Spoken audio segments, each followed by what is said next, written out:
नमस्कार। चर्चा में आपका स्वागत है। मैं हूं शिव मिश्रा। रायबरेली और अमेठी में जो सस्पेंस कांग्रेस ने क्रिएट कर रखा था उसका पटाक्षेप हो गया है।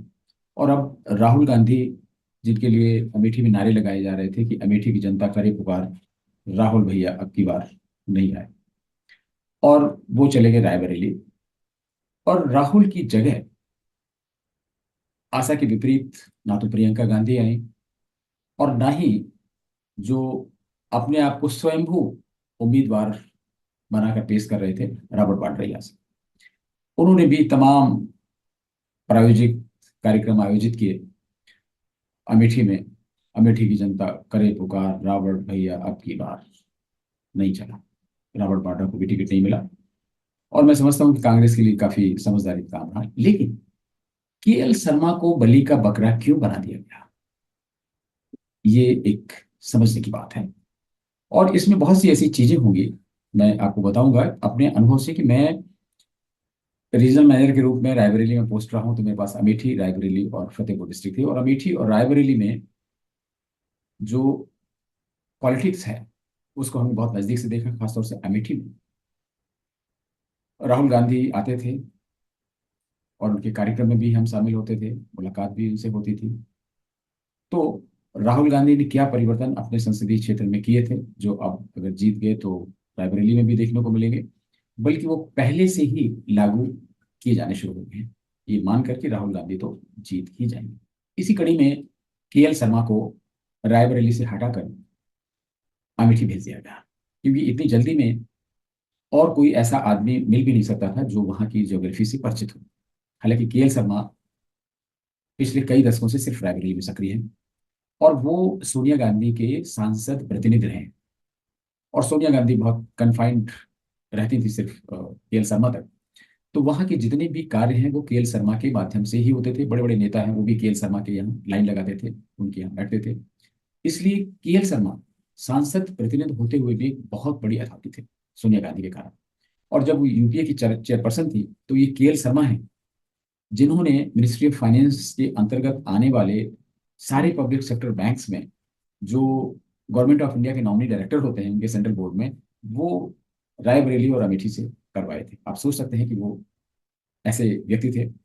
और जितने भी इस तरह की सेंट्रल इंस्टीट्यूशंस हैं जहाँ पे कहीं मेंबर होते हैं, कहीं डायरेक्टर होते हैं, कहीं अध्यक्ष उपाध्यक्ष की जगह, वो सब काम ये देखते थे, चाहे वो खादी बोर्ड हो, कोई भी एसएमई का काम हो, वहां पर केएल शर्मा का। इसलिए वो एक अपने आप को एक बहुत बड़ा पावर सेंटर के रूप में अपने आप को उन्होंने विकसित कर लिया था।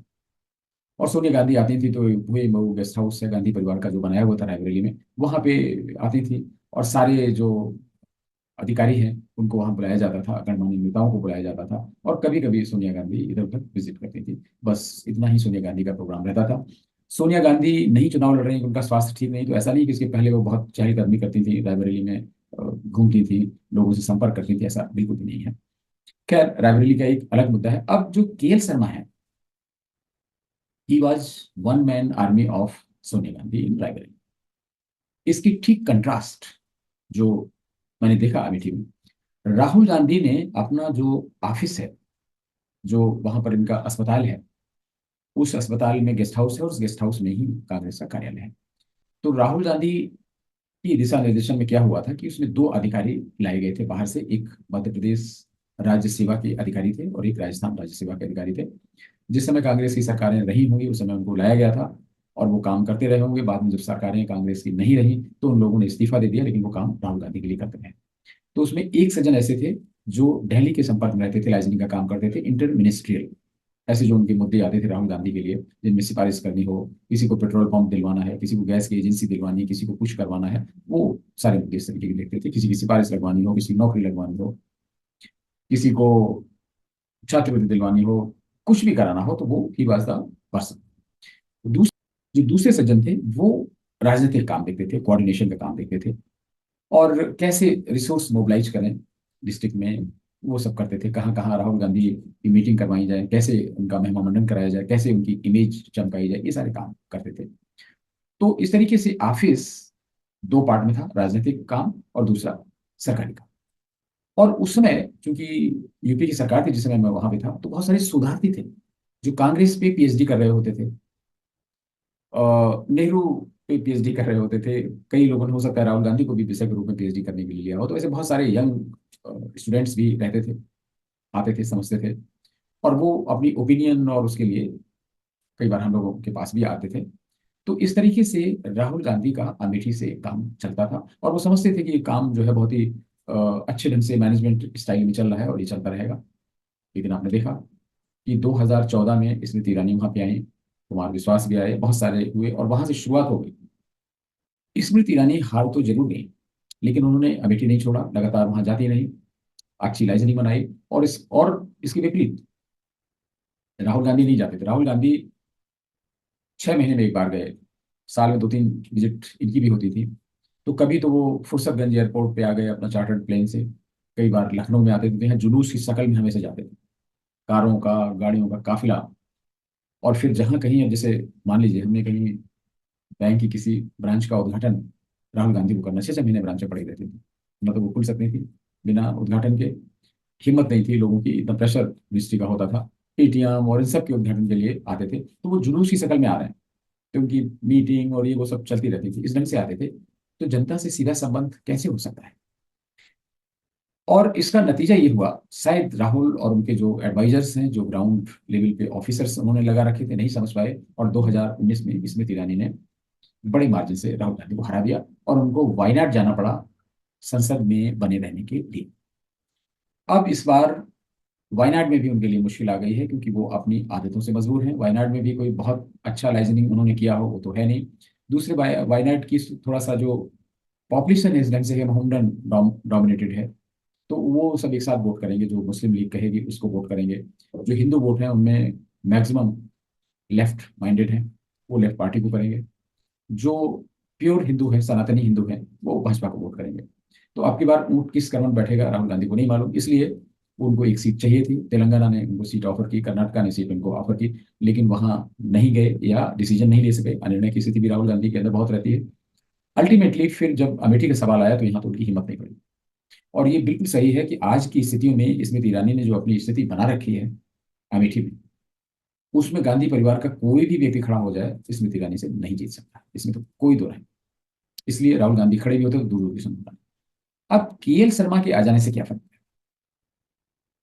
केएल शर्मा कांग्रेस के अंदर खाने में बड़ी शक्ति थे, और तब शक्ति थी जब यूपीए की सरकार थी। आजकल तो शक्ति नहीं है, क्योंकि कांग्रेस कहीं है ही नहीं।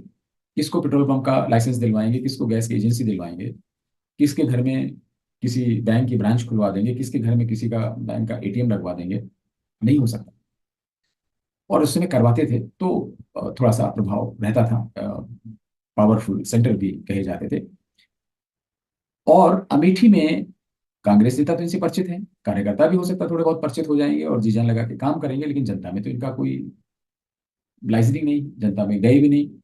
और एक्चुअली ये राजनेता हैं भी नहीं, ये पैंट शर्ट पहन के चलने वाले व्यक्ति हैं, जो हमेशा ऐसा लगता है कि पीए और पीएस की तरह काम करते हैं, प्राइवेट सेक्रेटरी और पर्सनल असिस्टेंट की तरह। वो नेता तो बने ही नहीं, कभी आज भी कुर्ता पजामा पहनते नहीं, कभी उन्होंने कांग्रेस का पट्टा भी नहीं डाला होगा, क्योंकि वो प्रतिनिधि रहे। कभी ऐसा नहीं लगा कि वो कांग्रेस के नेता हैं। कांग्रेस का नेता तो उन्हें तब बना दिया गया जब ये कि भाई अमेठी से नामांकन कर दीजिए। तो एक तरीके से कांग्रेस ने स्मृति ईरानी को वॉकओवर दे दिया है, और केएल शर्मा को एक सम्मान दे दिया है कि वो संसद का चुनाव लड़े। जैसा कभी हो सकता है, अगर कभी गुंजाइश बनी तो उनको राज्यसभा के लिए नॉमिनेट कर दें, क्योंकि गांधी परिवार अपने वफादारों के लिए कुछ ना कुछ काम करता रहता है। माखन लाल फोतेदार, और आपने देखा होगा जो गांधी परिवार के काफी लॉयलिस्ट थे, उनको कुछ ना कुछ जरूर मिला। लेकिन यहाँ तो उन्होंने स्मृति ईरानी को बखूबी दे दिया। जब लोगों ने पूछा कि भाई राहुल गांधी यहाँ से क्यों नहीं लड़े, तो किसी ने जवाब दिया कि स्मृति ईरानी को बहुत ज्यादा भाव नहीं देना चाहते थे, क्योंकि इनको स्मृति ईरानी को बहुत ज्यादा नेम फेम मिल रहा था बिकॉज ऑफ राहुल गांधी। अब राहुल गांधी जहाँ लड़ने जा रहे हैं, वहां पे तो दिनेश प्रताप सिंह है, जो उनके बहुत जूनियर कार्यकर्ता थे, राहुल गांधी के पीछे चलते थे, सोनिया गांधी के पीछे चलते थे। वहां क्या महिमा मंडन करेंगे? तो पीएल शर्मा कांग्रेस की कैजुअलिटी होंगे वहां पर, और स्मृति ईरानी विजयी। लेकिन इसके बाद भी स्मृति ईरानी पूरे दमखम से लगी हुई हैं, गांव में नुक्कड़ सभाएं तक कर रही हैं। और सबसे अच्छी चीज है कि गांव की महिलाएं हों, कहीं भी हों, इतनी अच्छी लाइजनिंग कर रखी है। आप किसी से पूछे तो एक तरीके से उन्होंने केएल शर्मा तो शहीद कर दिया। बिल्कुल वॉकओवर है स्मृति ईरानी के लिए। तो आज यहीं तक, इसके बाद फिर किसी अन्य मुद्दे पर आपसे मुलाकात होगी, तब तक के लिए अभी मुझे नमस्कार।